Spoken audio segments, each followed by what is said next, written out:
मेरी भव बाधा हरो, राधा नागरी सोई। जा तन की झाई परे, श्याम हरित दुति होए। ओम श्री कृष्णाय नमः। आप सभी का मेरे YouTube चैनल पर हार्दिक स्वागत है। हर कोई पूजा भक्ति करता है, हर कोई अपने इष्ट देवी देवता को मानता है। और ऐसे में आपको ये जानकर बहुत हैरानी होगी कि जिस ईश्वर को पाना बहुत कठिन बताया जाता है, कहते हैं कि हम ईश्वर के साक्षात दर्शन नहीं कर सकते, लेकिन अगर उसी ईश्वर को बाल रूप में पूजा जाए तो कहते हैं कि बहुत ही कम समय में वो आपसे चमत्कारी रूप से प्रसन्न हो जाते हैं और आपको किसी न किसी रूप में दर्शन अवश्य देते हैं। अब तो आप सभी समझ गए होंगे कि आज मैं आपको कौन सी कहानी सुनाने वाली हूँ। जी हाँ, आप बिल्कुल सही समझे। आज मैं आपको भगवान कृष्ण के बाल स्वरूप यानी कि लड्डू गोपाल जी की कहानी सुनाऊंगी। वही लड्डू गोपाल जो मेरे, आपके और बहुत सारे लोगों के घर में पाए जाते हैं। जो भी भक्त भगवान कृष्ण में विश्वास रखते हैं, उनके घर में लड्डू गोपाल जी तो होंगे ही। लेकिन क्या आप जानते हैं लड्डू गोपाल जी का स्वरूप कैसे अस्तित्व में आया? आखिरकार क्यों उनके एक हाथ में लड्डू वाले स्वरूप की ही पूजा की जाती है? और कैसे भगवान कृष्ण के इस बाल स्वरूप का नाम लड्डू गोपाल पड़ गया?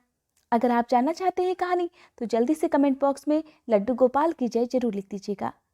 अगर आपके घर में भी लड्डू गोपाल हैं तो आप उनकी खूब सेवा भी करते होंगे। और जब तक लड्डू गोपाल जी को भोग ना लगा लें तब तक आप खुद भी भोजन ग्रहण नहीं करते होंगे। आप उन्हें स्नान कराकर श्रृंगार भी करते होंगे। कभी उन्हें लोरियां गाकर सुलाते होंगे तो कभी उनसे बातें भी करते होंगे। लेकिन क्या कभी आपने लड्डू गोपाल जी के छाती पर चरण चिन्ह के निशान देखे हैं? अगर आपने देखे हैं तो क्या आप जानते हैं आखिरकार लड्डू गोपाल जी की छाती पर ये चरण चिन्ह कहाँ से आए? आपको पता है लड्डू गोपाल जी की छाती पर ये जो चरण चिन्ह होते हैं ये भगवान कृष्ण के युगल स्वरूप में भी होता है। तो आज की इस कहानी में मैं आपको सुनाऊंगी लड्डू गोपाल जी की कहानी। साथ ही आपको बताऊंगी कि आखिर लड्डू गोपाल जी की छाती पर ये चरण चिन्ह कब और कैसे बने। क्या है इसकी कहानी, आइए सुनते हैं। कहानी शुरू करने से पहले मैं आप सभी से बताना चाहूंगी कि मेरे चैनल पर आप हर दिन मार्गशीर्ष मास में सुनी जाने वाली भगवान कृष्ण की कहानियां हर दिन सुन सकते हैं।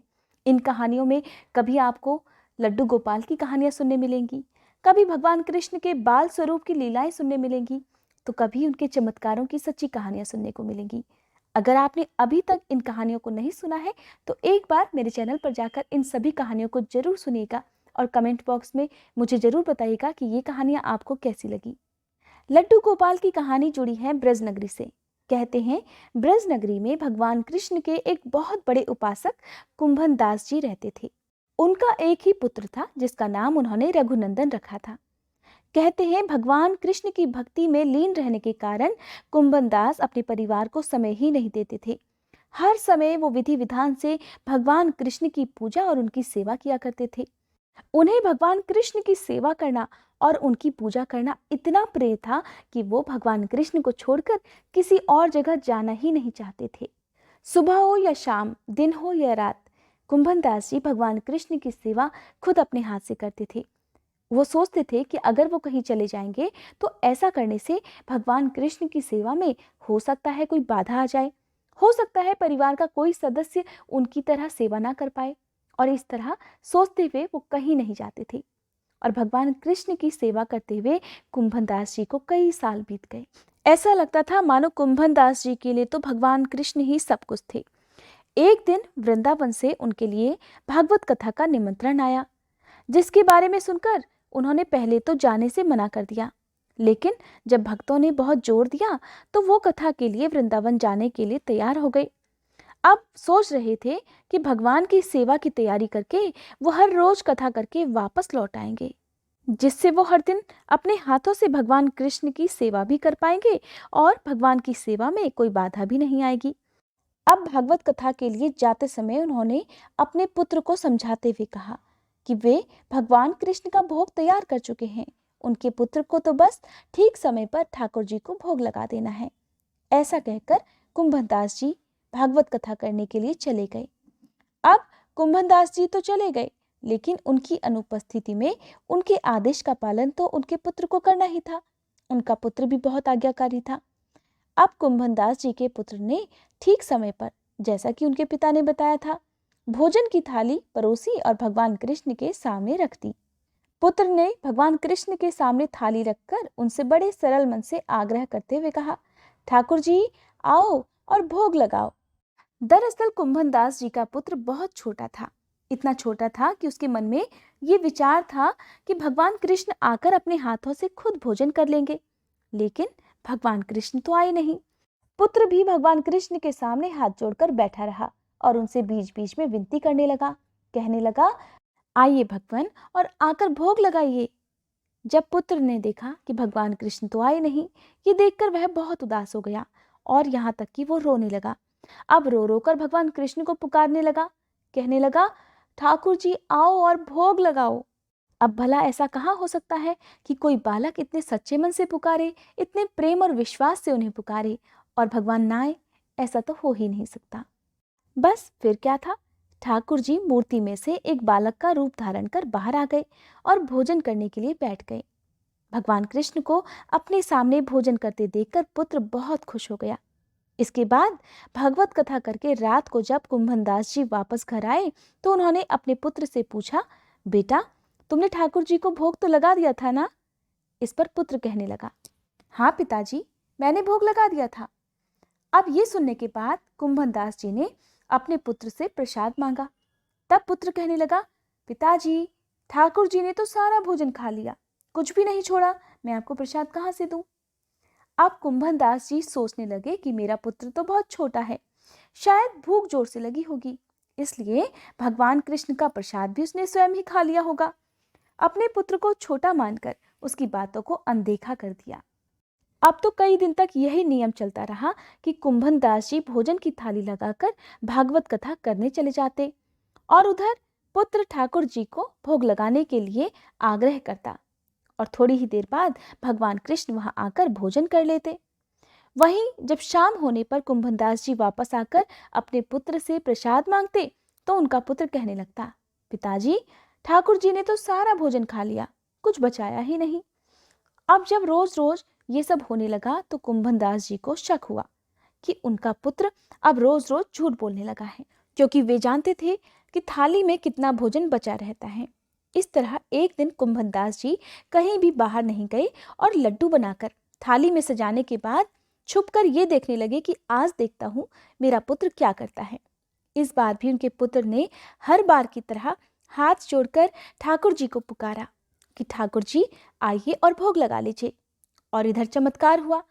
ठाकुर जी की पुकार सुनकर भगवान कृष्ण मूर्ति में से एक बालक का रूप धरकर प्रकट हो गए और बड़े प्रेम से दोनों हाथों में लड्डू लेकर खाने लगे। कुंभन दास जी जो कि छुपे हुए खड़े थे, जब उन्होंने ये दृश्य देखा तो वे भागते हुए आए और बालक के रूप में भगवान कृष्ण के चरणों में गिर पड़े, क्योंकि उस समय ठाकुर जी तो बड़े चाव से लड्डू खा रहे थे। तो ठाकुर जी के एक हाथ में एक लड्डू और दूसरे हाथ में दूसरा लड्डू, दूसरा हाथ उनके मुंह के बिल्कुल पास में था और वो लड्डू उनके मुंह में जाने ही वाला था। तभी कुंभन दास जी अपने इष्ट देव के दर्शन करने की इच्छा से उनके चरणों में गिर पड़े। अब जैसे ही वे उनके चरणों में गिरे तभी बाल स्वरूपधारी भगवान कृष्ण का वह रूप वहीं मूर्ति बन गया। कहते हैं उसी समय वो जड़ हो गए। बस तभी से भगवान कृष्ण के इस रूप को लड्डू गोपाल के रूप में पूजा जाने लगा। अब बात आती है कि लड्डू गोपाल जी की छाती पर चरण चिन्ह क्यों बने हुए हैं। दरअसल एक समय की बात है, सरस्वती नदी के किनारे पर सभी ऋषि मुनियों में विवाद छिड़ गया और उनके विवाद का कारण था कि त्रिदेवों अर्थात ब्रह्मा, विष्णु और महेश में सबसे सर्वश्रेष्ठ कौन है। जब ऋषियों को उनके विवाद का कोई समाधान नहीं मिला तब ऋषियों में श्रेष्ठ भृगु ऋषि को ये जानने का कार्यभार सौंपा गया कि वो जाकर पता लगाएं कि त्रिदेवों में सर्वश्रेष्ठ कौन है। अब त्रिदेवों की परीक्षा लेने के लिए भृगु ऋषि सबसे पहले ब्रह्मलोक पहुंचे। बिना कारण जाने ही वो ब्रह्मा जी पर क्रोधित हो गए और कहने लगे कि आपने मेरा अनादर किया है। ऐसा सुनकर ब्रह्मा जी को भी क्रोध आ गया और ब्रह्मा जी क्रोधित होकर कहने लगे, तुम अपने पिता से आदर करवाना चाहते हो? भृगु, तुम कितने भी बड़े विद्वान क्यों ना हो जाओ, तुम्हें बड़ों का आदर करना भूलना नहीं चाहिए। इस बात पर भृगु ऋषि क्षमा याचना करते हुए ब्रह्मा जी से कहने लगे कि हे प्रभु, आप तो क्रोधित हो गए, मैं तो बस यही देखना चाहता था कि आपको क्रोध आता है या नहीं। अब इसके बाद भृगु ऋषि महादेव की परीक्षा लेने के लिए कैलाश पर्वत पर जा पहुंचे। वहां गए तो उन्हें पता चला महादेव उस समय तपस्या में लीन हैं। अब नंदी बैल से उन्होंने पूछा, क्योंकि नंदी बैल को महादेव का कोतवाल कहा जाता है। कहते हैं आपकी कोई भी मनोकामना हो तो उसे सबसे पहले नंदी बैल से कहना चाहिए और वही आपकी मनोकामना भगवान शिव तक पहुंचाते हैं। अब भृगु ऋषि ने नंदी जी से कहा कि आप महादेव को मेरे आने की सूचना दे दीजिए। इस पर नंदी कहने लगे, मैं ऐसा नहीं कर सकता, क्योंकि इस समय महादेव तपस्या में लीन है। अगर मैंने उन्हें सूचना दी तो वे क्रोधित हो जाएंगे। नंदी जी के ऐसा कहते ही भृगु ऋषि स्वयं वहां पहुंच गए जहां पर महादेव तपस्या में लीन थे। महादेव का आह्वान करके कहने लगे, ऋषि मुनियों के लिए तो हे प्रभु आपके द्वार सदैव खुले रहते हैं, फिर भला हमें आज्ञा लेने की क्या आवश्यकता पड़ गई। तब तक महादेव का ध्यान तपस्या से भंग हो चुका था। महादेव क्रोधित होकर भृगु ऋषि से कहने लगे, हे ऋषि, तुम्हारी मौत तुम्हें यहाँ तक खींच लाई है, मैं अभी तुम्हें भस्म कर देता हूँ। तभी माँ पार्वती ने वहां आकर भगवान शिव से भृगु ऋषि के प्राणों का निवेदन किया। तब कहीं जाकर भगवान शिव का क्रोध शांत हो पाया। इसके बाद भृगु ऋषि श्री हरि भगवान विष्णु के धाम पहुंच गए। वहां पहुंचकर उन्होंने देखा कि भगवान श्री हरि निद्रा में थे। तब भृगु ऋषि को लगा कि भगवान उन्हें देखकर जानबूझकर सोने का नाटक कर रहे हैं, और उन्होंने अपने पैर से भगवान श्री हरि की छाती पर वार कर दिया, जिससे भगवान विष्णु की निद्रा टूट गई। और उठते ही उन्होंने भृगु ऋषि के पैर पकड़ लिए और पूछने लगे, हे महर्षि, कहीं आपके पैर में चोट तो नहीं लगी। ऐसा कहते ही भृगु ऋषि लज्जित भी हुए और प्रसन्न भी हुए। इसके बाद उन्होंने भगवान श्री हरि को त्रिदेवों में सबसे श्रेष्ठ सतोगुणी घोषित कर दिया। भृगु ऋषि के द्वारा मारी गई लात से उनके चरण चिन्ह भगवान विष्णु के स्वरूप उनके विग्रहों की छाती पर मौजूद हैं। यही कारण है कि लड्डू गोपाल जी हों या फिर युगल किशोर, उनकी छाती पर चरण चिन्ह के निशान दिखाई देते हैं। ये थी आज की कहानी। उम्मीद करती हूँ ये वीडियो आपको पसंद आई होगी। इसी तरह की और अन्य कहानी सुनने के लिए आप मेरे चैनल पर हर दिन अपलोड होने वाली वीडियोस को देख सकते हैं।